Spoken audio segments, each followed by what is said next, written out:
আম্মু, হ্যাঁ মা, তুমি পাউরুটি কাটতেছো কেন? পাউরুটি কাটতেছি কেন? আজকে নতুন একটা রেসিপি তোমাদের দিব, একদম নতুন, এর আগে খাও নাই।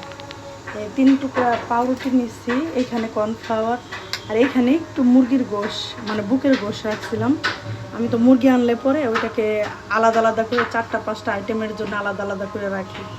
এই যে, আর হলো আদা বাটা, রসুন বাটা, গোলমরিচের গুঁড়া, কাঁচামরিচ দিয়ে ব্লেন্ড করব। এই পাউরুটিও দিব, তারপর দেখো কি বানাই।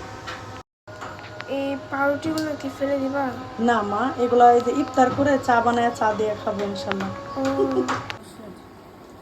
ও তো দেখো, মজাদার মজাদার খাবার বানায় খাওয়াইতেছে। আমি বুড়া হইলে তোমরা এরকম আমার কাছ থেকে রান্না শিখে তোমরা খাওয়াই কিন্তু আমারে, কারণ আমি গরিব মানুষ। আমি তো আর বাইরে গিয়ে টাকা খরচ করে রেস্টুরেন্টে খাইতে পারব না, বুঝো নাই? আমার তো টাকাও নাই, একদম ফকির প্রো ম্যাক্স। হাইসো না, হাইসো না, না না, ফেসবুক আলা ভাই অত টাকা দেয় না। কবে দিব তাও জানি না। মানুষ মনে করে আমি লাখ লাখ টাকা কামাইতেছি, আসলে তো 1 টাকাও পাইনি। আলহামদুলিল্লাহ হয়ে গেছে।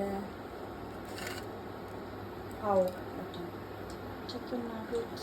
এটা কি এই তো জানি না, বুটকা বুটকা নাগেটস হয়।